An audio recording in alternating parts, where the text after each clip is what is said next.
আপনি সুদ খাবেন, কিস্তি নিবেন, আপনি কথায় কথায় গালি দিবেন।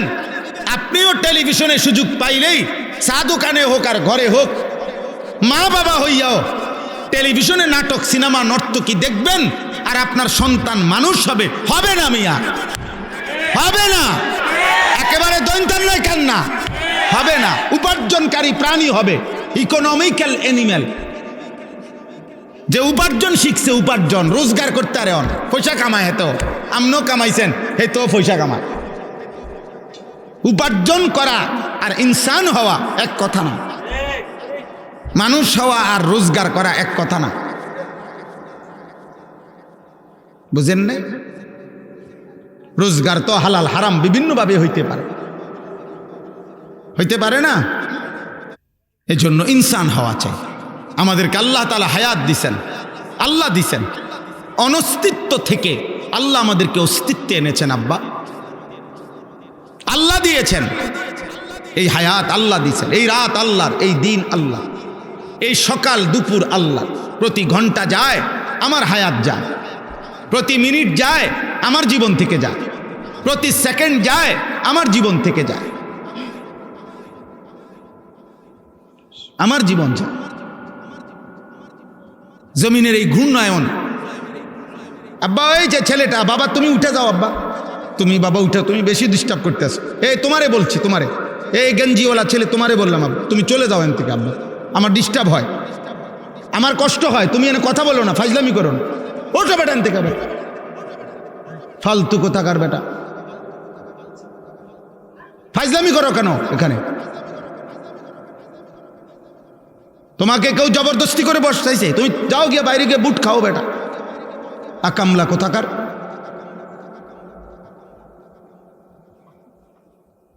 আমি এক সেকেন্ড সহ্য করতে রাজি না। আমার এটা জীবন, আমার সিদ্ধান্ত। প্রয়োজনে আমি আর কোনোদিন বলবো না, কিন্তু যেদিন বলবো এদিন বুঝ করেই বলবো। সাফ কথা। গাফেল ফালতু মানুষ আমি পছন্দ করি না। এতবার বলার পরেও ফাইজলামি করে, মস্কারি করে। এত অল্প বয়সে বেয়াদব যদি এরকম হও বেটা, আখলাক শিখবা কোন দিক? মানুষ হও বেটা, মানুষ হও। আব্বা নষ্ট হয়ে গেলে, একটা ছেলেকে বলি আব্বা, নষ্ট হয়ে গেলে, পয়চা গেলে তোমার খবর কেউ নিবে না। স্বার্থপর এই দুনিয়া, কারো হাতে টাইম নাই। তুই বেটা নারী দেখতে দেখতে, উলঙ্গ ছবি দেখতে দেখতে, তোর হাত তোর লজ্জাস্থানে নাপাক নষ্ট করতে করতে পয়চা যদি গল্লাও যাও, শরীর, জীবন, যৌবন শেষ করে ফেলো, কারো হাতে টাইম নাই তোর খবর নেওয়ার বেটা। স্বার্থপর এই দুনিয়া, স্বার্থপর। মা বাবা স্বার্থপর মিয়া, বাপ মাও হাজারো লাখ লাখ বাবা মা হিসাব হইল, আরে রাখ পড়লে পর, নামাজ রোজা বাদ দে, পয়সা কামাই কর বেটা, আমার টেয়ার দরকার, টেয়ার দরকার বেটা, টেয়া দে, সোজা কথা। এরপরে তুই মানুষ নাও, মানুষ এটা পরে চিন্তা করুন। কিসের নামাজ, কিসের আল্লাহ খোদা, আমার টেয়ার দরকার, টেয়া দে। হ্যাঁ যা বিদেশ যা, নইলে দেশে থেকে কাম কর। এত কথা বুঝি না আমি, আমার টেয়ার দরকার। স্বার্থপর দুনিয়া। তুমি নষ্ট হয়ে গেলে কেউ ভাবার টাইম নাই, কারো টাইম নাই, কারো টাইম নাই। পয়চা গল্লা যদি চরিত্রহীন হয়ে যায়, অনেক ছেলে, তোমরা তো এই সুযোগটা পাইছো আব্বা। মা বাবার খামখেয়ালি, অভিভাবকের খামখেয়ালি, পরিবারের বন্ধন ছুটে গেছে, যার কারণে আজকে তোমাদের অসংখ্য ছেলে রাত দিন গুনাহ করার পরেও তোমাদেরকে টেনে ধরবে, ফিরাবে, এমন অভিভাবক অনেকের কপালে জোটে নেই। 365 দিনে খোদার 1 বছরে নামাজ পড়ে নাই, একদিনও ফজরের নামাজ, কিন্তু মানুষরূপী এই হাইওয়ানকে, আহারে তোর কপালে একটা মানুষ জোটে নাই যে তারে হাত ধরে বলবে, কিরে আব্বা তুই কোনোদিন ফজর পড়বি না? বিষয়টা কি? ওর কপালে এমন একজন মানুষ জোটে নাই। আমার 75 বছর বয়সী মা, আলহামদুলিল্লাহ, আমার আম্মা এখনো আমার জিগায়, ফুত নামাজ পড়ছুন, খোদার কসম। আমার 75 বছর বয়সী মা আমার এখনো জিগায়। আমার এই 22 বছরের ওয়াজের জীবনে আলহামদুলিল্লাহ, আল্লাহর দয়া, মা আমারে শত শতবার বলছে, ফুত সারা দেশে কত জায়গায় ওয়াজ করো চাইও টাকা পয়সা লইয়া মানুষের লগে ঝামেলা কইরো না। এই কথাইটা আমার আম্মা আমারে মনে শতবার বলছে, শতবার, যে মানুষের লগে দিলে আইন না দিলে নাই। আমি হাল খাতা দিলে বহু মাহফিলের টাকা পাবো, বিশ্বাস করে। এমনি বললাম আর কি, বহু মা এমনি চলে আসছি, খালাস দিলে পারছে দিছে, না দিলে নাই, খালি বাল্লি। অর্থাৎ বুঝাইতে চাইলাম আব্বা ইনসান হও। আমরা তো চিল্লাই তোমাদেরকে বলি, কে বলবে? কতদিন হয় নারী দেখো, কতদিন হয় উলঙ্গ ছবি দেখো, কতদিন হয় মোবাইলে রাত দিন নর্তকী দেখো। এই যে বেঈমানের মতো চুল রাখছো, কেউ নাই তোমার অভিভাবক? কে তোমারে বলবে যে এটা মুসলমান না? পেশাব করে পানি নাও না। আল্লাহ নবী সাল্লাল্লাহু আলাইহি সাল্লাম নিজে হাতের আঙ্গুল দিয়া দেখাইছে, সাহাবীরা দেখো এই কবরে আযাব হইতেছে। কেন জানো? নবী নিজে বলছে এই ব্যক্তি প্রস্রাব করে ঠিক মতো পবিত্র হইতো না, এই কারণে তার কবরে আযাব হচ্ছে। এটা নবী বলে নাই? স্পষ্ট হাদিস বাবা, আল্লাহ নবী নিজে দেখাইয়া বলছে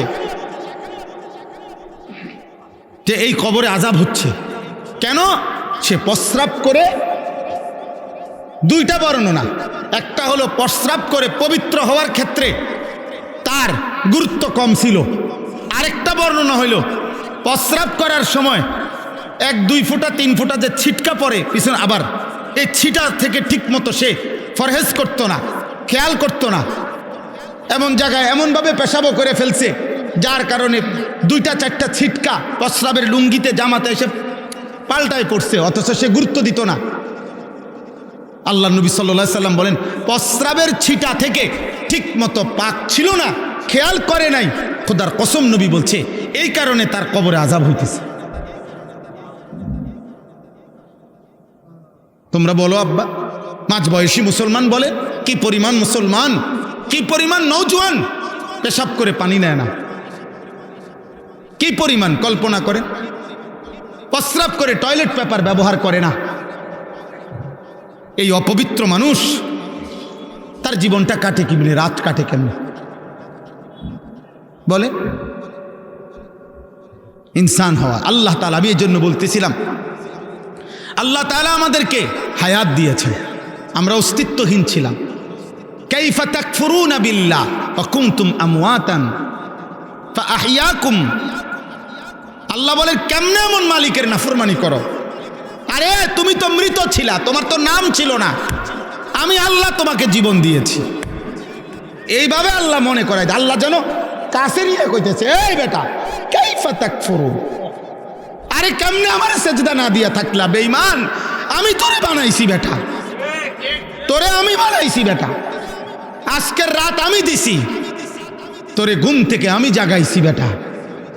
বেঈমান, একটা সেজদা দিলি না? মানুষের বাচ্চা, মুসলমানের বাচ্চা বেটা, হাইওয়ান, একটা বেনামাজি দাঁড়ায়া বল বেটা তুই মানুষের বাচ্চা বেটা। এখন দাঁড়া বেটা, প্রতিবাদ কর, দাঁড়া বেটা, এখন দাঁড়া। মানুষের বাচ্চা তো নিকৃষ্ট হয়, মুসলমানের বাচ্চা। আল্লাহ বলছে কাইফা তাকফুরুন। বিষয়টা কি বান্দা? আমার নাফরমানি করছো কোন হিসাবে?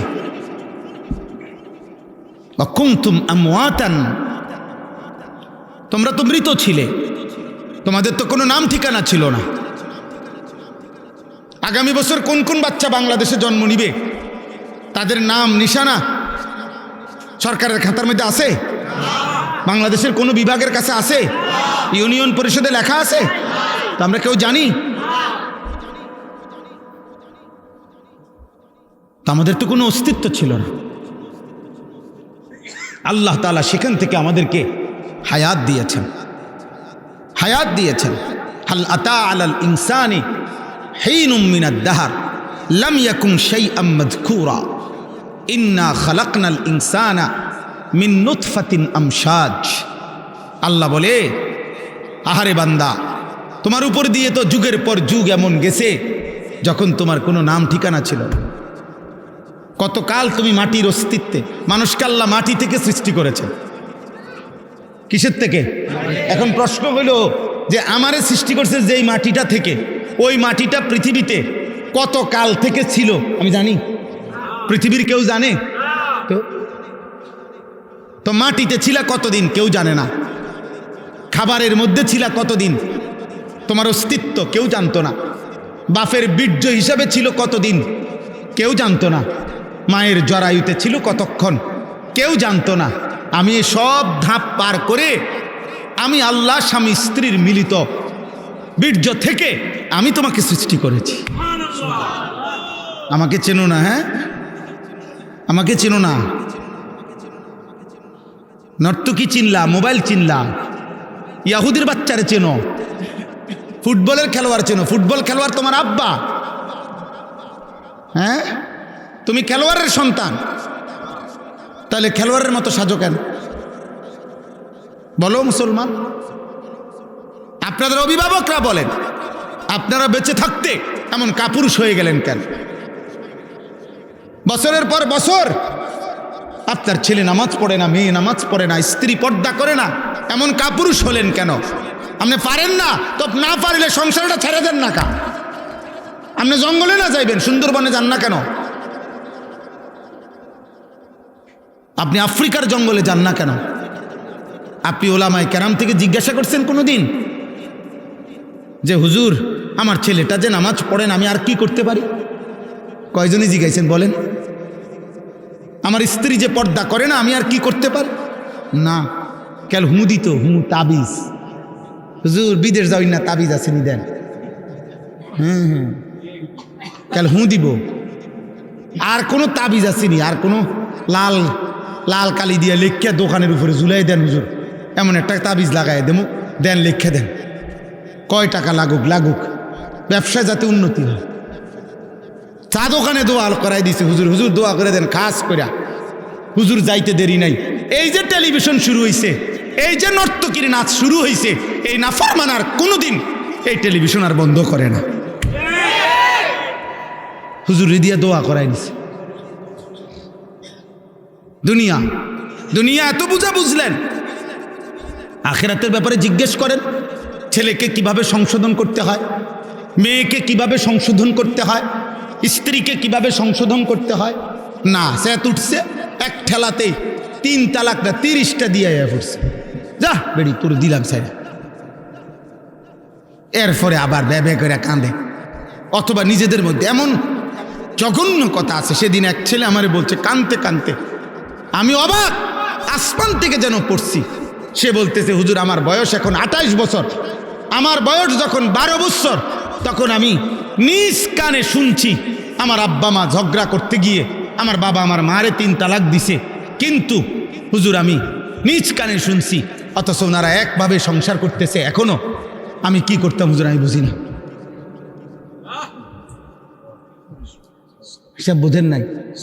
ওই ছেলে বলতেছে হুজুর আমার এখন দিনের বুঝ আসছে, আমি এখন কি করবো হুজুর আমি কিছুই বুঝতেছি না, আমি তো নিজ কানে শুনছি।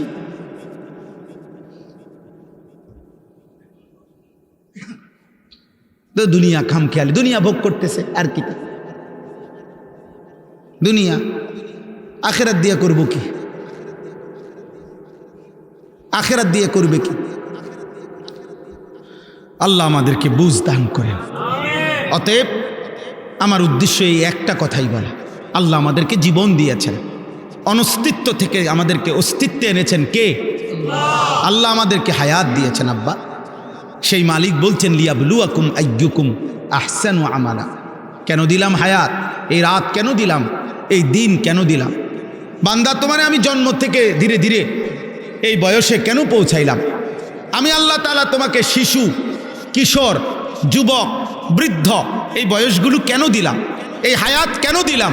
একটাই উদ্দেশ্য, আমি তোমাকে পরীক্ষা করছি আখিরাতের বিবেচনায় তোমাদের আমল কতটা সুন্দর, তোমার ঈমান কত সুন্দর, তোমার ওযু কতটা সুন্দর, তোমার নামাজ কতটা সুন্দর, তোমার যাকাত কতটা সুন্দর, তোমার রোজা কতটা সুন্দর, তোমার হজ কতটা সুন্দর, তোমার জিকির কতটা সুন্দর, তোমার তেলাওয়াত কতটা সুন্দর, তোমার ইবাদত কতটা সুন্দর, তোমার রোজগার কতটা সুন্দর, তোমার স্বামী স্ত্রীর সম্পর্ক কতটা সুন্দর, তোমার বাপ সন্তানের সম্পর্ক কতটা সুন্দর, তোমার ঘর কতটা সুন্দর, তোমার ব্যবসা কতটা সুন্দর, তোমার রাষ্ট্র কতটা সুন্দর, সব কিছুতে আমি সুন্দরটা দেখতে চাই।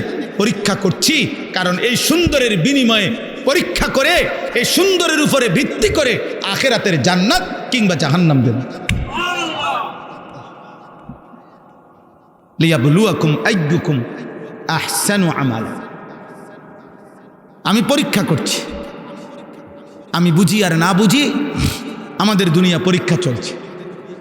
এজন্য দুনিয়াকে বলে দারুল ইমতিহান, আখিরাতকে বলে দারুল জাযা। দুনিয়া পরীক্ষার ঘর, আখিরাত ফলাফলের ঘর। দুনিয়া দারুল মেহান, মেহনতের ঘর, দুনিয়া পরিশ্রমের জায়গা। আখিরাত হলো দারুল জাযা ওয়াল হিসাব, আখিরাত হলো হিসাবের জায়গা। ওখানে হিসাব হবে, এখানে বন্দিগি হবে, মেহনত হবে, এখানে ফলাফল মিলবে কোথায়? হাসরের মাঠ, হাসরের মাঠ, হাসরের মাঠ। এই কথাটাই, এইটাই আমি পড়ছি সূরায়ে মুলক। এই সূরার 2টা আয়াত আমার বলার উদ্দেশ্য এই কথাটাই বাবা। মূল কথা এটাই। আল্লাহ তাআলা বলেন তাবারাকাল্লাযী বিয়াদিহিল মুলক, সুউচ্চ সুমহান মহান আল্লাহ। গোটা গোটা রাজত্ব, এই কায়নাতের সবটা রাজত্ব যার এক হাতে। কার হাতে? ওয়াহুয়া আলা কুল্লি শাইইন কাদির। তিনি সকল বিষয়ে একই মুহূর্তে পূর্ণ ক্ষমতাবান। এই কথার অর্থ হইল একই সময়ে, মানে সকল বিষয়ে একই মুহূর্তে পূর্ণ সমান ক্ষমতাবান। মানে কি বুঝেন? মানে হলো, মনে করেন আল্লাহ তাআলা এমনও বলে নাই যে আমি সবার রিজিক দেবো, আমি দিমু, আমি পারমু দিতে, তবে আমার সময় দিতে হইব, সিরিয়ালে দিতে হইব। তোমরা সবাই এক লগে কইলে হইতো না। বুঝেন নাই কথাটা? দুনিয়ার ক্ষমতাধর ব্যক্তিও বলে ভাই আমি আপনাকে সবারই দিমু, কিন্তু আমার সময় দিতে হইব, সিরিয়ালে দিতে হইব। আল্লাহ তাআলা বলে না, 800 কোটি মানুষ যদি আমার কাছে একসাথে চায়, আমি একই মুহূর্তে একসাথে দিতে সক্ষম। আমি সব ভাষা আলাদা আলাদা বুঝি, আমি সব আওয়াজ বুঝি। এক আওয়াজের কারণে তোমরা সবাই একসাথে কথা বললো, আমি আল্লাহর বুঝতে কোনো অসুবিধা হবে না। তোমরা চিল্লাও, বলো, বাংলাটাও বুঝুম আলাদা, ইংরেজিটাও আলাদা বুঝুম। সুবহানাল্লাহ। 7 আসমানের ঊর্ধ্বে আমি আল্লাহ তাআলা যখন পরিচালনা করি, 7 তবক জমিনের নিচে আমি তখনই পরিচালনা করি। হিমালয় পর্বতের উপরে যখন রিজিক দেই, আটলান্টিক মহাসাগরের নিচে তখনই রিজিক দিই। মায়ের পেটে যখন বাচ্চা বানাই, আমার কোটি কোটি অন্যান্য প্রাণীর পেটেও আমি তখন বাচ্চা বানাই। একই দিনে একই মুহূর্তে কোথাও জীবন দেই, কোথাও মৃত্যু দেই। কেউ মরে, কেউ বাঁচে। এই ফ্যামিলিতে দাদা মরে গেছে, এই ফ্যামিলিতে আরেক মহিলার ঘরে বাচ্চা হয়েছে। সব আমি করি, একই সময় করি। এই জন্য একই সময়ে সব ব্যাপারে সমান ক্ষমতাবান, সিরিয়াল টিরিয়াল নাই। ওয়াহুয়া আলা কুল্লি শাইইন কাদির। সুবহানাল্লাহ। আল্লাহ তাআলা বলেন, বান্দা আমার ক্ষমতা আন্দাজই করতে পারো না। আমি মায়া করি দেখা, আমি একটু কয়দিনের খাইতে পড়তে দিছি দেখা, তুমি যেই মাতবুরি করো, তুমি মনে করছো আমি কিচ্ছু না। ওমা কাদারুল্লাহ হাক্কা কাদরি, আল্লাহকে আন্দাজই করতে পারো না। এই ছেলে পেলেগুলার হালাত দেখলে আমার এটা প্রায় মনে হয়, ওই চিনেই না আল্লাহ, চিনেন। এইগুলার চুল চেহারা দেখলে, বেনামাজি জিন্দিগি দেখলে একেবারে বুঝায় যায়, আহারে কেউ তারে আল্লাহ চিনায় নাই, কেউ তারে মালিক চিনায় নাই। চিনাইছে শুধু বাতের থালা, পেশাব পায়খানা। চিনাইছে তারে শুধু মোবাইল আর লজ্জাস্থানের চাহিদা, নারী, ছবি, অশ্লীল দৃশ্য, উলঙ্গ নাচ। আফসুস, আল্লাহ চিনা, আল্লাহকে বুঝা, এত বড় মহান মালিককে চিনা আব্বা অনেক বড় নিয়ামত। আল্লাহ আমাদেরকে তৌফিক দান করে। শেষ আয়াত, আল্লাযী খালাকাল মাউতা ওয়াল হায়াতা। আল্লাহ বলেন, আল্লাহই মৃত্যু সৃষ্টি করেন। প্রতিনিয়ত যে মৃত্যু হয়, এটা কার ফয়সালা? আল্লাহ তাআলা। মৃত্যু আল্লাহর সৃষ্টি। মৃত্যু মানে নাই না, নাই না, মৃত্যু একটা সৃষ্টি। মৃত্যু মানে শেষ না, না শেষ না, একটা সৃষ্টি এটা। মৃত্যু মানে স্থানান্তর, ইনকিতাউ তাআল্লুকে রূহিল বাদান, শরীরের সাথে রূহের যে বন্ধন ছিল এটা বিচ্ছিন্ন করা, স্থানান্তর করা, ট্রান্সফার করা অন্যত্র, এটারে বলে মৌত। মৃত্যু মানে শেষ না, না, মৃত্যু মানে হারায় গেছে না আব্বা, মৃত্যু মানে স্থানান্তর হয়েছে। এইটা টিস্যু বক্স এখানে ছিল, আমি এটা স্থানান্তর করে এখানে আনছি, এইটাই ইন্তেকাল। এটাই কি এখান থেকে এখানে আনছি। মৃত্যু মানে আমি মাটিতে ছিলাম, সেখান থেকে আল্লাহ আমাকে স্থানান্তর করে খাবারের মধ্যে আনছে, বিভিন্ন ফল ফসল, সেখান থেকে স্থানান্তর করে আমাকে বাবার বীর্যে নিছে, বাবার মুখে খাবার দিয়া, সেখান থেকে আমাকে মায়ের জরায়ুতে পৌঁছাইছে, সেখান থেকে আমাকে স্থানান্তর করে 9 মাস পরে মায়ের পেট থেকে পৃথিবীতে আনছে, এখান থেকে স্থানান্তর করে কবরে পৌঁছাবে, ওইখান থেকে স্থানান্তর করে হাসরের মাঠে পৌঁছাবে, হাসরের মাঠ থেকে স্থানান্তর করে আল্লাহ তাআলার সামনে পৌঁছাবে, আল্লাহ তাআলার সামনের থেকে মিজানের পাল্লার সামনে পৌঁছাবে, মিজানের পাল্লা থেকে ফুলসিরাতের সামনে নিয়ে যাবে, সেখান থেকে হয় জান্নাত মিলবে নয় জাহান্নাম মিলবে। জান্নাতে গেলেও চিরস্থায়ী, জাহান্নামে গেলেও চিরস্থায়ী। অতএব মানুষের কোনো শেষ নেই, স্থানান্তর হয়, স্থানান্তর। কি হয়? শেষ হয় না। কি হয় না? শেষ হয়, শেষ হবে। সুখে থাকলে সুখের শেষ হবে না, দুঃখে থাকলে দুঃখের শেষ হবে না, জান্নাতের নিয়ামত শেষ হবে না, জাহান্নামের আগুনও শেষ হবে না।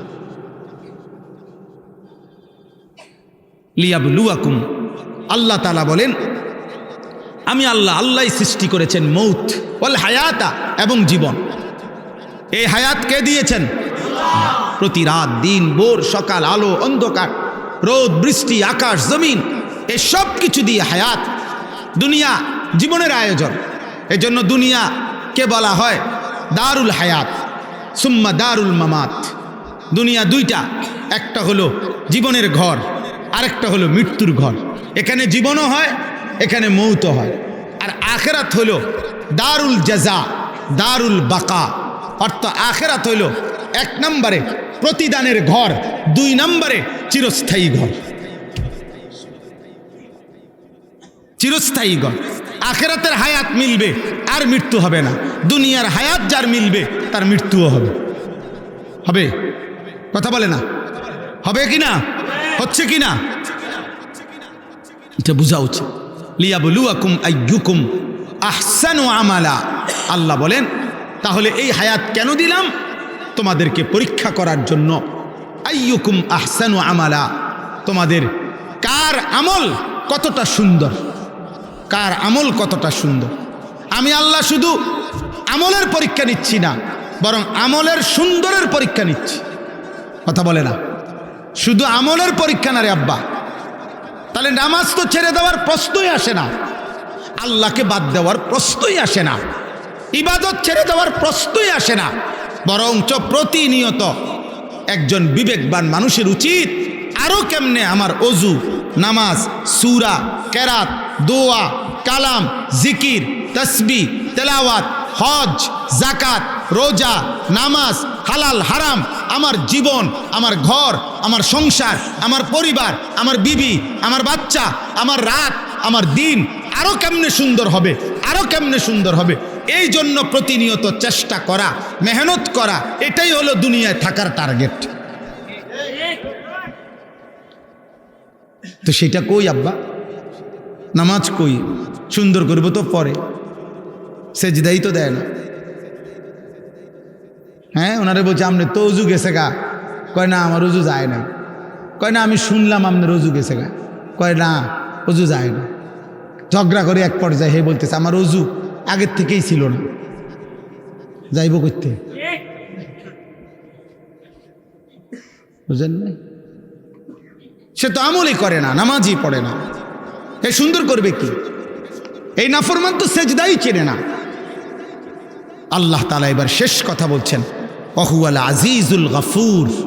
শোনো বান্দা, দুই শব্দে বলে দিলাম, আমি কিন্তু হায়াত দিছি আমলের সৌন্দর্যের জন্য। এবার যদি এই কথাটা গ্রহণ না করে আমার নাফরমানি করো তো ঠিক আছে, মনে রেখো আমি আল্লাহ আজিজ, আমি সর্বোচ্চ ক্ষমতাধর, আমি পূর্ণ শাস্তি দিতে সক্ষম।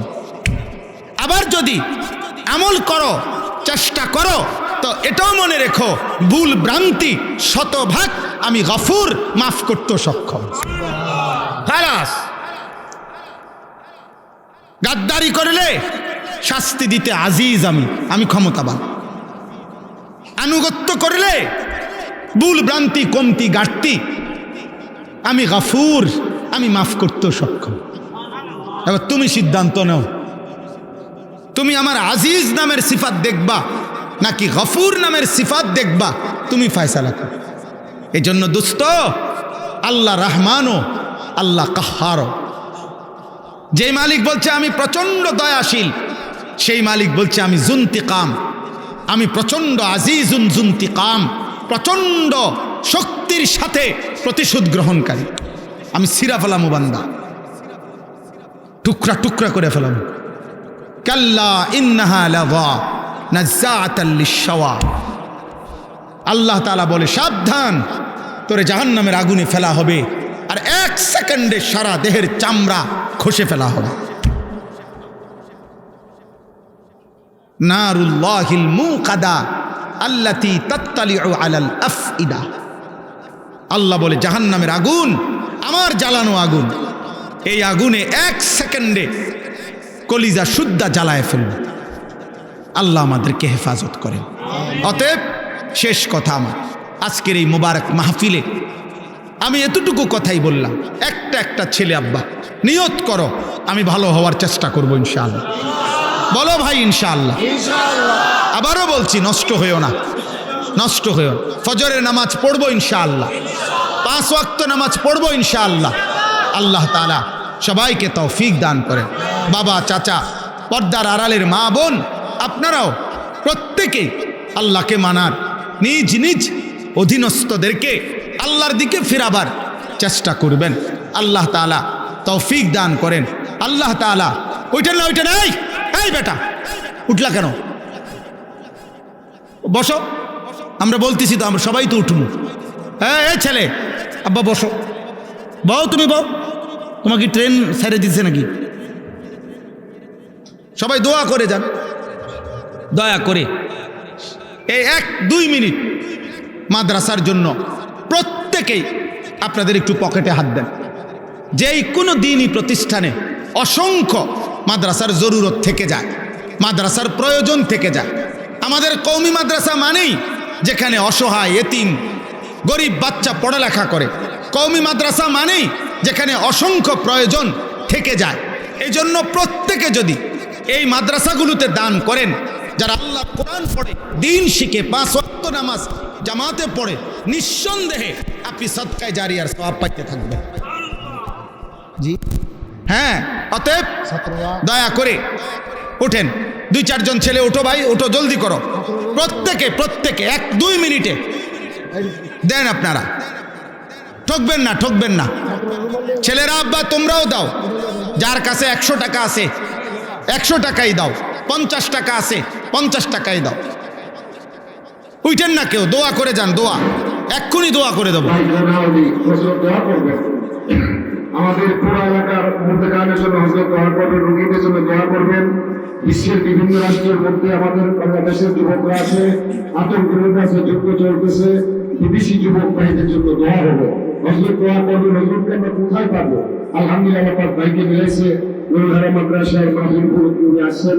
আল্লাহ তাআলা হযরত যা আলোচনা করছেন, আল্লাহ তাআলা হযরতের হায়াতে বরকত দান করুন, আল্লাহ তাআলা হযরতের দীর্ঘ হায়াত দান করুন। ভাই সবাই রুমের মধ্যে আমরা সহযোগিতা করে দোয়া করে কেউ না যায় ভাই, হযরতের সঙ্গে দোয়া করে যায় ভাই, হযরতের সঙ্গে দোয়া করে যায় ইনশাআল্লাহ।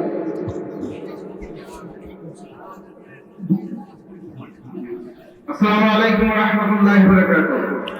ওয়া আলাইকুম আমার ভাই জনাব মোহাম্মদ শরীফ,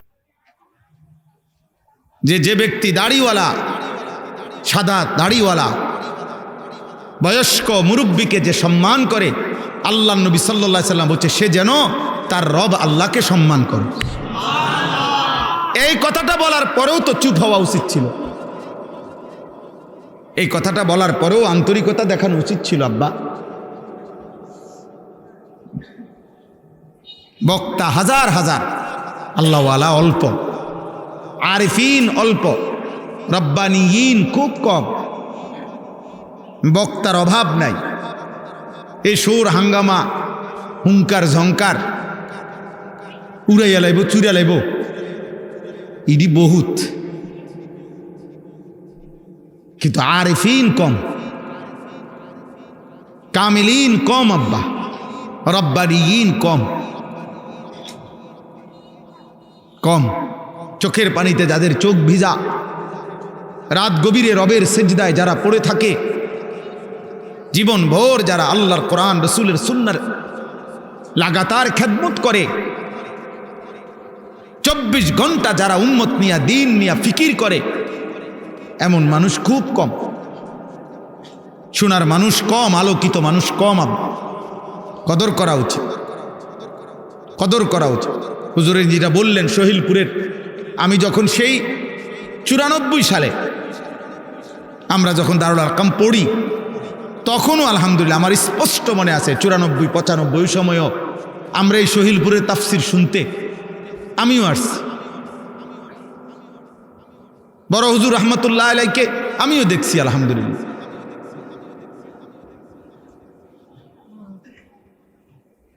সারা বাংলাদেশ বিখ্যাত সহিলপুরের তাফসির। আল্লাহ তাআলা সবাইকে কবুল করেন। মুসলমানের সন্তান, মুসলমানের নওজোয়ান, বয়স্ক বাবা, প্রত্যেকের কাছে আমার প্রথম কথা এটা, একটা ছেলেই দোস্ত, আবারও বলছি সবাই হবে না, আমি চাইলেও হবে না, সারা বাংলাদেশের সব হুজুর একত্রে বাইটটা দিলেও হবে না। বাকি এর মাঝখান থেকেই, এই হাজার লাখো মানুষের মধ্য থেকেই আল্লাহ যাকে পছন্দ করেন তাকে তিনি বাছাই করে নেবেন। ওয়া রাব্বুকা ইয়াখলুকু মা ইয়াশা ওয়া ইয়াখতার, কোরআনুল কারীমে আছে। আল্লাহ বলেন তোমার রব আল্লাহ, তিনি যা ইচ্ছা সৃষ্টি করেন, আর তিনি যাকে ইচ্ছা যা ইচ্ছা তা তিনি নির্বাচিত করেন, বাছাই করেন। ইয়াখলুকু মা ইয়াশাউ ওয়া ইয়াখতারু, সৃষ্টি করে কে? বাছাই করে কে? আল্লাহ। সুম্মা আওরাসনাল কিতাব আল্লাযীনা ইসতাফাইনা মিন ইবাদিনা। সুবহান আল্লাহ তাআলা বলেন, হে নবী আপনাকে বলে দিলাম, কিয়ামত পর্যন্ত আপনার ইন্তেকালের পরে প্রত্যেক জামানায় আমার কোটি কোটি বান্দাদের মধ্য থেকে এই কোরআনের উত্তরাধিকার কারা কারা হবে, কাদের সিনায়, কাদের জিন্দিগিতে আমি আল্লাহ কোরআন দেব, এটা আমি আপনাকে বলে দিলাম। কিয়ামত পর্যন্ত এটা আমি আল্লাহ আমার একক হাতে আমি বাছাই করব, এটা আমি বাছাই করব। আল্লাযীনা ইসতাফাইনা, ইসতাফাইনা অর্থ হলো আমি আল্লাহ বাছাই করি।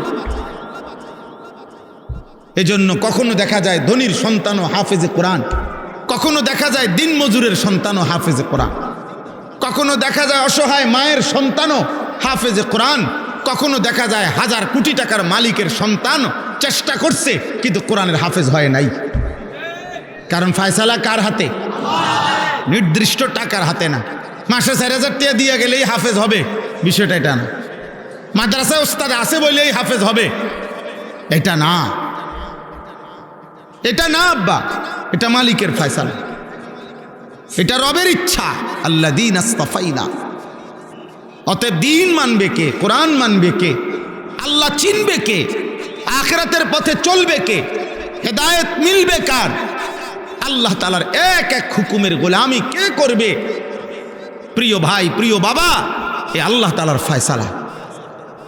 ভাত খাওয়া সাধারণ বিষয়, ঘুম যাওন সাধারণ বিষয়, পেশাব পায়খানা সাধারণ বিষয়, লজ্জাস্থানের চাহিদা পূরণ সাধারণ বিষয়। এটা কুত্তারও পূরণ হয়, কুত্তারও বাচ্চা হয় বেটা। তো কুত্তার যদি যৌন চাহিদা পূরণ না হইতো ওর বাচ্চা হয় কেমন? শুকরেরও বাচ্চা হয় বেটা, পেশাব পায়খানা ওদেরও হয় বেটা, খাবারের চাহিদা ওদেরও পূরণ হয়, লজ্জাস্থানের চাহিদা ওদেরও পূরণ হয়। এ তো কেমন কিছু না। একটা বাঘ কমপক্ষে প্রতিদিন এক বেলায় কমপক্ষে গবেষকদের কথা হলো 20 থেকে 25 কেজি গোশত খায়, এবং প্রতি বেলায় গোশত খায়, ভিন্ন কিছু খায় না। একটা হাতি একদিনে 250 কেজি খাবার খায়, 250 কেজি, 90 লিটার পানি পান করে। একটি তিমি একবারে এক লোকমায় একবারে 200 জন সামর্থ্যবান পুরুষের সমপরিমাণ খাবার খায়। কি পরিমাণ রিজিক আল্লাহ তাআলা জানোয়ারকে দিচ্ছেন বলে। জানোয়ারের খাবারে কোনো ফরমালিন নাই, জানোয়ারের খাবারে কোনো 2 নম্বর নাই, আসেনি 2 নম্বর, করতে আইব 2 নম্বর, কোনো ভেজাল নাই, ফ্রেশ খাবার, আল্লাহর সৃষ্টির সবচেয়ে পিওর খাবার খায়। তাইলে এই জন্য দিন মানে আল্লাহকে চিনা, আল্লাহ তাআলার গোলামি করা, এটা বড় নিয়ামত, বড় নিয়ামত। কাউকে দুনিয়া আল্লাহ 1000 যদি দেয় কিছুই দেয় না। কাউকে আল্লাহ তাআলা ইবাদতের তৌফিক দিছেন, তাকে আল্লাহ তাআলা শ্রেষ্ঠতম নিয়ামত দিছেন। ইমানের চাইতে দামি কিছু নাই, সেজদার চাইতে দামি কিছু নাই। লা সাজদাতুন ওয়াহিদাতুন খায়রুম মিনাদ দুনিয়া ওয়া মা ফিহা। নবী সাল্লাল্লাহু আলাইহি সাল্লাম বলেন, একটি সেজদা দুনিয়া এবং দুনিয়ার মধ্যে যা কিছু আছে সব কিছুর চাইতে দামি। কয়টি সেজদা? একটি সেজদা। নবী সাল্লাল্লাহু আলাইহি সাল্লাম বলছে, সুবহানাল্লাহ আযমু মিন উহুদিন। একবার সুবহানাল্লাহ বলা উহুদ পাহাড়ের চাইতে ভারী নাকি? তাহলে পৃথিবীর লক্ষ কথার চাইতে এক সুবহানাল্লাহর ওজন কত? হ্যাঁ, গোটা দুনিয়ার চাইতে এক সেজদার দাম কত? সেই সেজদা যার মিস হয়ে গেল, তোমার জীবনে কিছুই অর্জন হয় নাই। এজন্য হযরত বলছেন ফজরের নামাজের কথা, ফজরের নামাজ পড়ার কথা বলছে আমাদের সবাইকে, বলছে কিনা বলেন? কোরআনুল কারীমের মধ্যে আল্লাহ তাআলা বলছেন, ইন্না কুরআনাল ফাজরি কানা মাশহুদা। আল্লাহ তাআলা বলেন, আমার কোটি কোটি ফেরেশতা সারা রাত এই জমিনে যারা ডিউটি করে আল্লাহর জমিনে, তারা এবং সারা দিন যারা ডিউটি করবে তারা, এই 2 দল ফেরেশতা সকলেই এবং ইমানদার মুমিন সকলেই ফজরের নামাজে একত্রিত হয়, জমা। এজন্য আল্লাহ তাআলা ফজরের নামাজের বৈশিষ্ট্য বলছে মাশহুদ।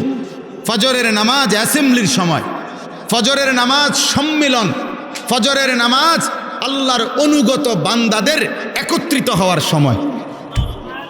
আল্লাহর কোটি কোটি ফেরেশতা, তাজতামিউ মালাইকাতুল লাইল ওয়া মালাইকাতুন নাহারি ফিল ফজর। নবীজি বলছে, রাত্রির যত ফেরেশতা ডিউটি করে, দিনে যত ফেরেশতা ডিউটি করবে, সব ফজরের নামাজে মসজিদের জামাতে উপস্থিত থাকে। হ্যাঁ হ্যাঁ, এজন্য রাসূলুল্লাহ সাল্লাল্লাহু আলাইহি সাল্লাম বলেন, ফজরের নামাজে যে অনুপস্থিত, পরিষ্কার হাদিস, সে মুনাফিক, সে মুনাফিক, মুনাফিক, সে মুনাফিক। লা ইয়াশহাদুহুমা মুনাফিকুন। ফজরের নামাজে অনুপস্থিত যে মুনাফিক সে। এশা এবং ফজরে রাসূলুল্লাহ সাল্লাল্লাহু আলাইহি সাল্লাম বলেন, মুনাফিক আসতে পারে না। এশার নামাজ ছুটে কার? মুনাফিক যে। ফজরের নামাজ ছুটে কার? নবীজি বলছে, যে মুনাফিক তার। মুনাফিক। ইন্না আসকালা সালাতিন আলাল মুনাফিকিন সালাতুল ইশা ও সালাতুল ফজর। বুখারীর হাদিস। আল্লাহ নবী সাল্লাল্লাহু আলাইহি সাল্লাম বলে, নিশ্চয়ই 2টি নামাজ যারা মুনাফিক তাদের জন্য আদায় করা খুব কঠিন। একটা হলো এশার নামাজ, আর একটা হলো ফজরের নামাজ। ফজরের নামাজ আল্লাহ নবী সাল্লাল্লাহু আলাইহি সাল্লাম বলেছেন, যদি এই 2 নামাজে কি পরিমাণ ফজিলত আমার উম্মত যদি বুঝতো, লা আতাউহুমা ওয়ালাউ হাবওয়ান, তাহলে পাও যদি না থাকতো, হাঁটতে যদি না পারতো, তাহলে বাচ্চাদের মতো কনুই এবং হাঁটুতে ভর দিয়া, হামাগুড়ি দিয়ে হলেও মসজিদে আসার চেষ্টা করত। কি পরিমাণ নেকি আল্লাহ দেয় যদি বুঝতুম। হায় হায়, হাজার হাজার যুবক, হাজার হাজার মুসলমান, মাঝবয়সী পুরুষ নারী দিনের পর দিন ফজরের নামাজ পড়েন, ফজরের নামাজ পড়েন। রাসূলুল্লাহ সাল্লাল্লাহু আলাইহি সাল্লাম বলেছেন, মান সাল্লা সুবহা ফাহুয়া ফি জিম্মাতিল্লাহ, যে ফজরের নামাজ পড়ল সে আল্লাহর জিম্মায়, আল্লাহর দায়িত্বে ঢুকে গেল। আল্লাহ তাআলা তখন বলেন, বান্দা আজকের দিন তোমার আমি দায়িত্ব নিলাম, আমি দায়িত্ব নিলাম, আমি দায়িত্ব নিলাম। রাসূলুল্লাহ সাল্লাল্লাহু আলাইহি সাল্লাম বলে, যদি তোমারে ঘোড়ার নিচে তোমারে যদি পিষাও ফেলে, ঘোড়া যদি তোমারে মারায়, মানে ঘোড়া তোমারে শরীরের মধ্যে উঠে গেছে তোমার, এমনও যদি কষ্ট হয়, এমন বিপদও যদি তোমার হয়, তারপরও ফজরের 2 রাকাত সুন্নাত ছেড়ো না, ফজরের নামাজ ছেড়ে দিও না। কি পরিমাণ গুরুত্ব দিছেন আব্বা রাসূলুল্লাহ সাল্লাল্লাহু আলাইহি ওয়াসাল্লাম।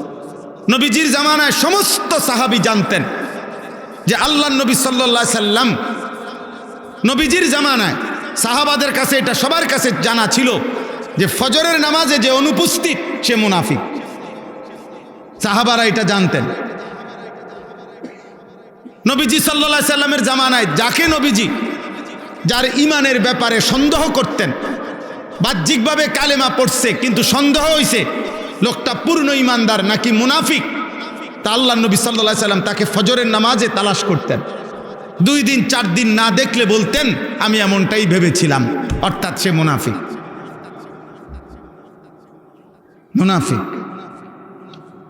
কোরআনুল কারীমের মধ্যে আছে 3টা জাতি, লূত আলাইহিস সালামের কওম, শুআয়ব আলাইহিস সালামের কওম, সালেহ আলাইহিস সালামের কওম। এই 3 নবীর জাতি, হুদ আলাইহিস সালাম, শুআয়ব আলাইহিস সালাম, সালেহ আলাইহিস সালাম, এই জাতিদেরকে আল্লাহ তাআলা ধ্বংস করে দিয়েছেন আযাব দিয়ে। এই 3টা জাতি আল্লাহ কোরআনে আছে ধ্বংস করছেন আযাব দিয়ে, নাফরমানির কারণে, খোদার কসম, ফজরের ওয়াক্তে। ফাসবাহু লা ইউরা ইল্লা মাসাকিনুহুম, আল্লাহ বলে এভাবে ধ্বংস করছি আমি, সকালবেলা ফজরের ওয়াক্তে দেখা গেল তাদের ঘরগুলো ছাড়া একজন মানুষ, একটা কুলের বাচ্চাও বাইচা নাই। ফাসবাহু সুবহ, ফজরের ওয়াক্ত। এজন্য ফজরের ওয়াক্তে জালেম ধ্বংস হয়ে যায়, ফজরের ওয়াক্তে প্রজন্ম ধ্বংস হয়ে যায়। আমার হুজুর বলার কারণে আমি এতগুলো কথা বললাম। ফজরের নামাজ মুমিনের নামাজ, ফজরের নামাজ হিম্মতের নামাজ, ফজরের নামাজ ইনকিলাব, পরিবর্তনের নামাজ, ফজরের নামাজ মাহাদির সৈনিকের নামাজ, ফজরের নামাজ দাজ্জালের বিরুদ্ধে লড়বে যারা, সেই মুজাহিদদের নামাজ। হ্যাঁ, এটাই হাদিসের বর্ণনা।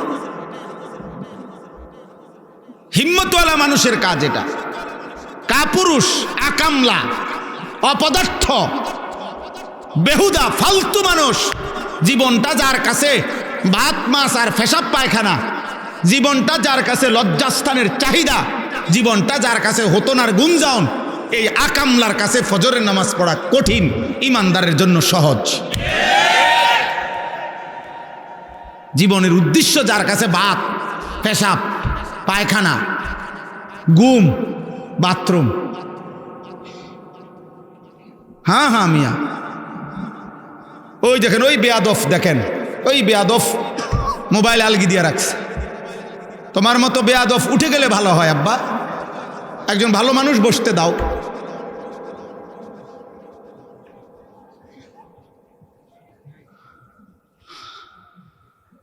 এজন্য এটা জরুরি আব্বা, বাবাদের কাছে বলি, আপনাদেরও জিম্মাদারি।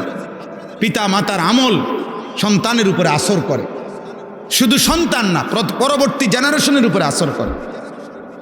পিতা মাতার খামখেয়ালি সন্তানের জিন্দিগি নষ্ট করে।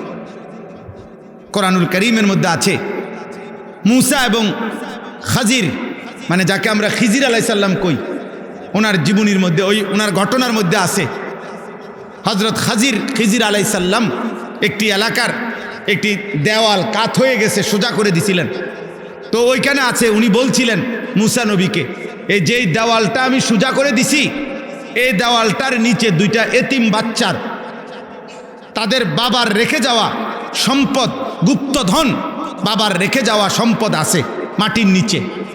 আর কয়েকদিন তাদের বয়স, সাবালক হবে এরা, এই এতিম বাচ্চাগুলো। এরা সাবালক হলে এরা এই সম্পদগুলো আল্লাহর কুদরতে খুলবে আর এগুলো তারা ব্যবহার করবে। এখন এই ওয়ালটা যদি এটার উপরে পড়ে যায়, তাইলে এর উপরে মাটি জমে গেলে এই বা এতিম বাচ্চা দুইটার জন্য এই সম্পদটা উঠাইতে কষ্ট হবে।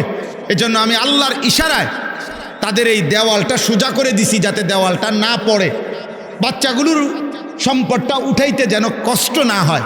তো ওইখানে একটা কথা আছে কোরআনে, ওয়াকানা আবুহুমা সালিহা, কারণ এদের বাবা ছিল এই দুই বাচ্চার নেককার। নেককার বাবার বরকতে আল্লাহ আমার মতো খিজিরকে দিয়ে এতিম বাচ্চার সম্পদের হেফাজত করে দিল। হিসাব করছেন?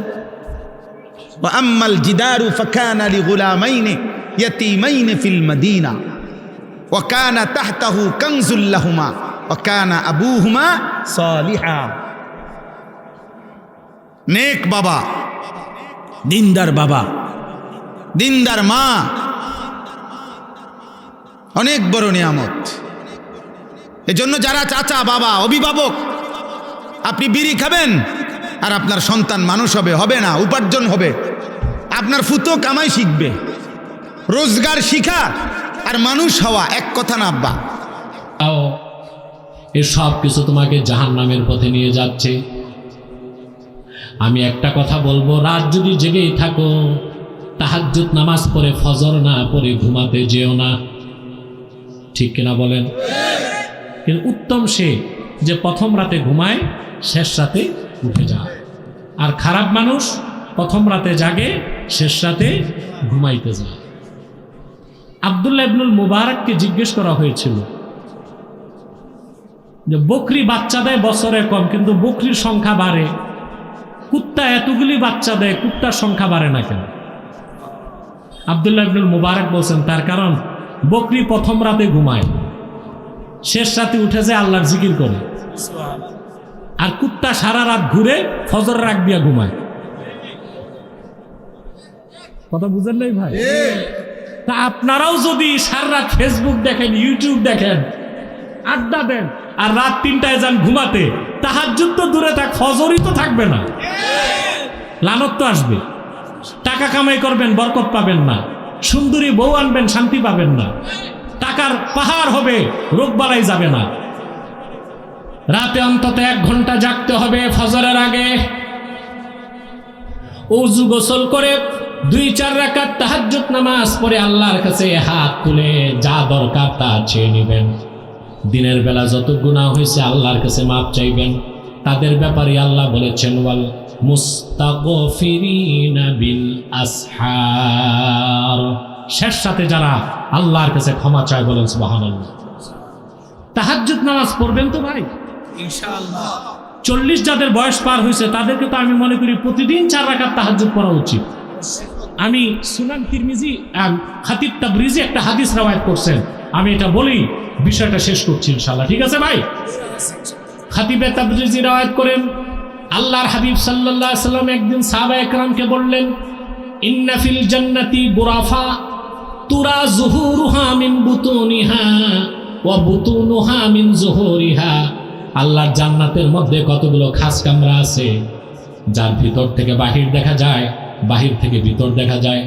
ফাকামা আরাবিয়্যুন ফাকালা লিমান হিয়া ইয়া রাসূলুল্লাহ সাল্লাল্লাহু আলাইহি ওয়াসাল্লাম। এক বেদুইন সাহাবী দাঁড়ায় গেলেন আর বললেন, ইয়া রাসূলুল্লাহ, ইয়া হাবিবাল্লাহ, বেহেশতের ভিতরের এই কামরাগুলো আল্লাহ কাকে দান করবেন?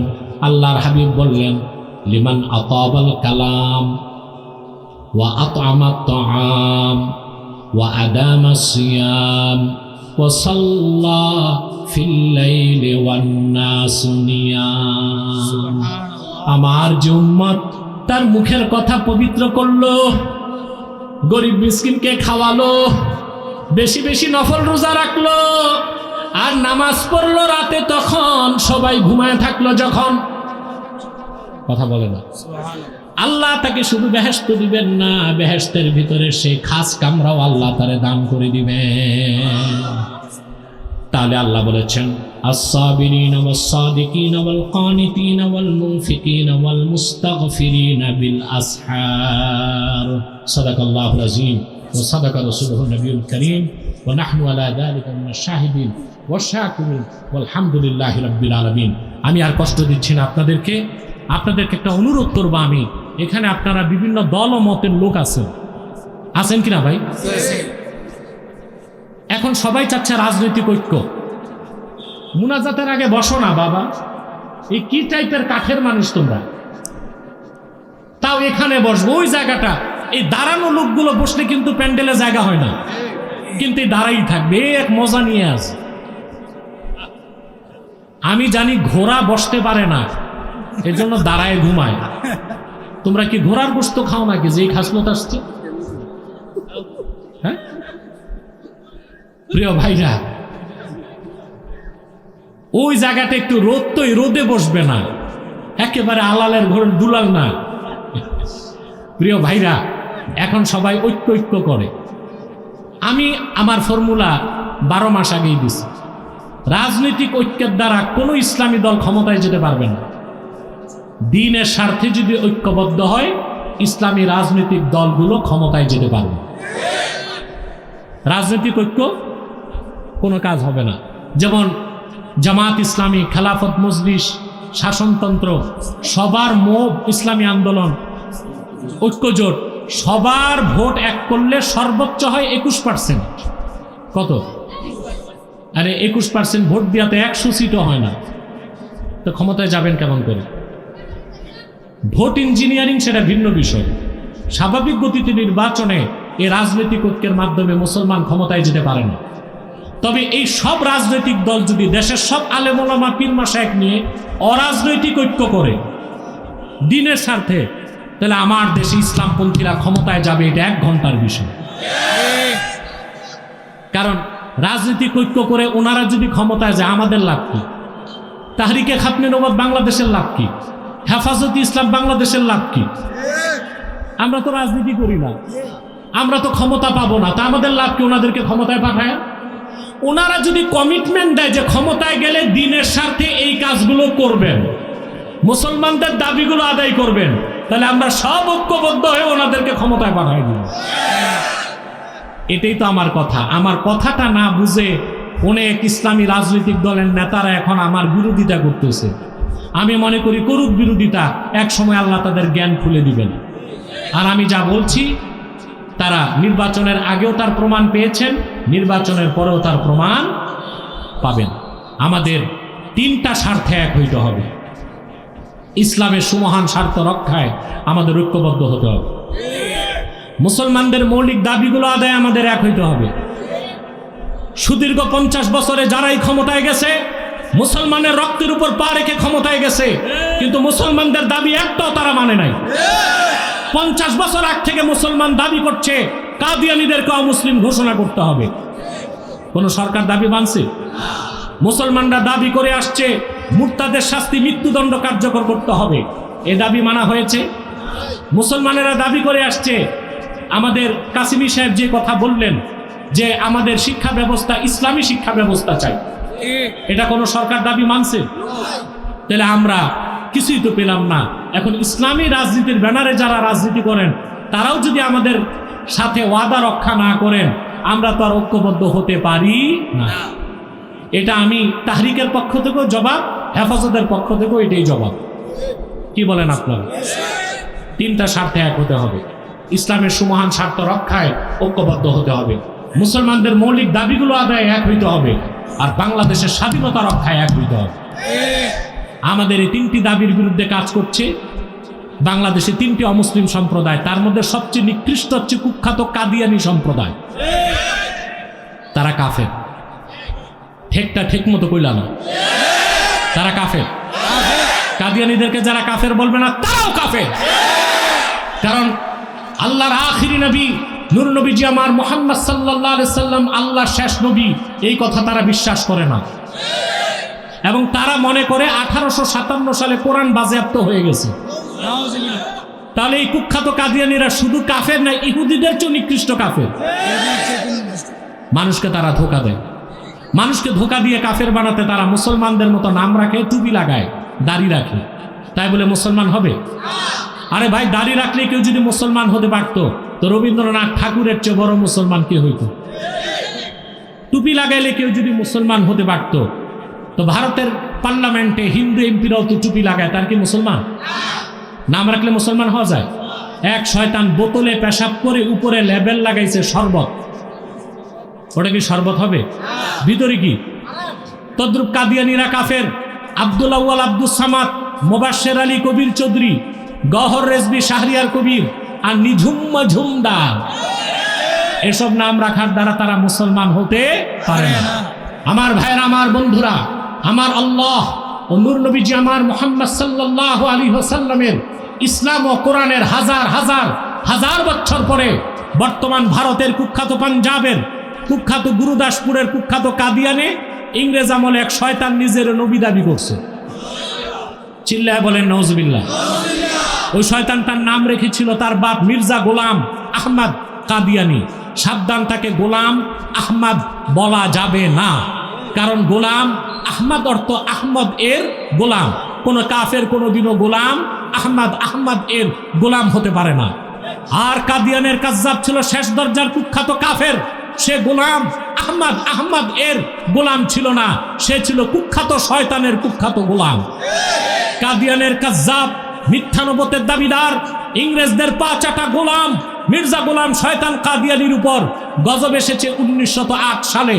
যখন গজব এসেছে, কাদিয়ানের কাজ্জাব, মিথ্যা নবুয়তের দাবিদার মির্জা গোলাম শয়তান কাদিয়ানি 1908 সালে ধ্বংস হয়ে জাহান্নামের কুখ্যাত কুকুরে পরিণত হয়েছে, তার অনুসারীরাও ধ্বংস হয়েছে। বর্তমানে কিছু কাদিয়ানি বাংলাদেশে আছে, তাদের সবচেয়ে বেশি উৎপাত পঞ্চগড়ে আর আপনাদের ব্রাহ্মণবাড়িয়ায়। বাংলাদেশে 100 সেন্টার করে ফেলছে। কত? উপাসনালয়কে মসজিদ বলে। হিন্দুদের মন্দিরকে মসজিদ বলা যাবে? খ্রিস্টানদের গির্জাকে মসজিদ বলা যাবে? ইহুদিদের সিনাগগকে মসজিদ বলা যাবে? তো কাদিয়ানীরা তো তাদের চেয়ে বড় কাফের অমুসলিম, তাদের উপাসনালয়কে মসজিদ বলা যাবে? ওটা একটা শয়তানি আস্তানা। তারা নাম পরিবর্তন করে করে মিথ্যা পরিচয় দেয়। কখনো নিজেদের পরিচয় দেয় আহমদী জামাত, কখনো বলে আহমদিয়া জামাত, কখনো বলে আহমদী সম্প্রদায়, কখনো বলে আহমদিয়া সম্প্রদায়, কখনো বলে আহমদী মুসলিম জামাত, কখনো বলে আহমদিয়া মুসলিম জামাত। সাবধান, যত কাদিয়ানি ছিল আছে থাকবে, তারা কেউ আহমদী জামাত নয়, আহমদিয়া জামাত নয়, আহমদী সম্প্রদায় নয়, আহমদিয়া সম্প্রদায় নয়, আহমদী মুসলিম জামাত নয়, আহমদিয়া মুসলিম জামাত নয়, তারা শয়তানি জামাত, কুখ্যাত জাহান্নামের কুখ্যাত কুকুরের দল। আমাদের সকল দলের একটাই দাবি, কি তাহরিক, কি হেফাজত, কি মজলিস, কি জামায়াত, কি খেলাফত, কি বিএনপি, কি আওয়ামী লীগ, সকল দল মতের মুসলমানের একটাই দাবি, অনতি বিলম্বে স্বাধীন বাংলায় শয়তান কাদিয়ানীদেরকে রাষ্ট্রীয়ভাবে অমুসলিম ঘোষণা করতেই হবে, করতেই হবে, করতেই হবে। এই দাবি আদায়ে যদি জান মাল দেবার ডাক আসে, কারা কারা প্রস্তুত আছেন হাত তুলে দেখান।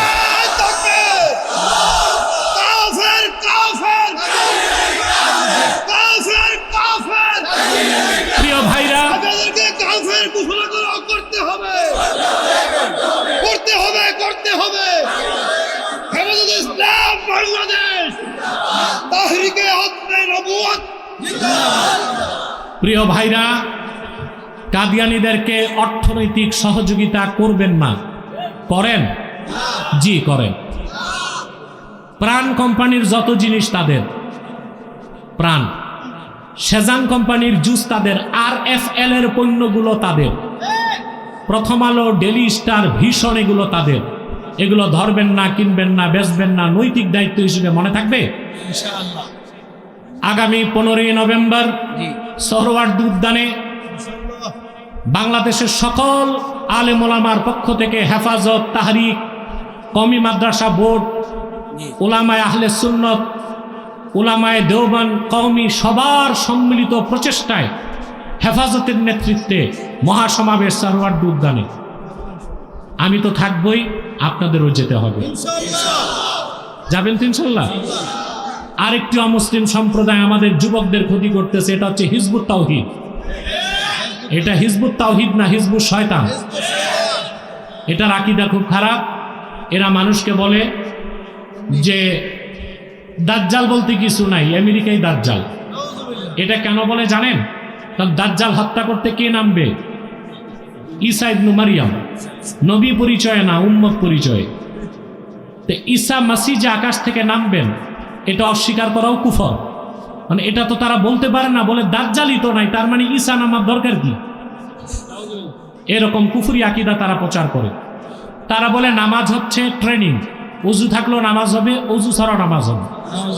তারা বলে বোরখা পর্দা এগুলো শরীয়তে নাই, মেয়েদের বোরখাকে বলে বাক্স। ওরা বলে ছেলে মেয়ে রাজি থাকলে বিয়ে ছাড়াও দৈহিক সম্পর্ক হতে পারে। এই হিজবুত তাওহীদ হচ্ছে জিন্দিক জিন্দিক জিন্দিক। আরেকটা মুসলিম সম্প্রদায় খ্রিস্টান মিশনারি, তারা হাত দিছে আমাদের স্বাধীনতায়। তারা চাচ্ছে পার্বত্য চট্টগ্রামকে আলাদা করে একটা খ্রিস্টান রাষ্ট্র বানাতে। এই সুযোগ দিবেন? এক সাগর রক্তের বিনিময় হলেও খ্রিস্টান মিশনারিদের অপতৎপরতা বাংলার মাটিতে দাফন করে দিব। ইসকনের ব্যাপারে একটা কথা বলি। ইসকন হচ্ছে ইসলামের শত্রু, মুসলমানের শত্রু, দেশের শত্রু। তাদের বিষদাঁতকে যদি ভেঙ্গে দিতে না পারেন মুসলমান, ইসকন একজন ইমামকে হাইজ্যাক করছে তা না, প্রত্যেক আলেম ওলামা পীর মাশায়েখের গায়ে তারা হাত দিবে যদি ইসকনকে নিষিদ্ধ করা না হয়। ঢাকা প্রেস ক্লাব মানববন্ধনে আমি সরকারকে বলেছি, যদি বাংলাদেশের সবচেয়ে পুরনো রাজনৈতিক দল আওয়ামী লীগ নিষিদ্ধ হতে পারে, যদি সেনা কর্মকর্তাদের বিচার হতে পারে, তো বাংলাদেশে ইসকন কেন নিষিদ্ধ করা হবে না? ইউনূসের কাছে জানতে চায় বাংলাদেশের মুসলমান। উগ্রবাদী হিন্দু সংগঠন ইসকন, এটা নিষিদ্ধ করতে হবে। ইসকনের কোন কার্যক্রম ব্রাহ্মণবাড়িয়াতে করতে দেওয়া হবে না। রাজি আছেন? ওয়াখির দাওয়ানা আলহামদুলিল্লাহি রাব্বিল আলামিন। আমি এখন উঠে যাচ্ছি, দোয়া হবে। কিছু বললে বল।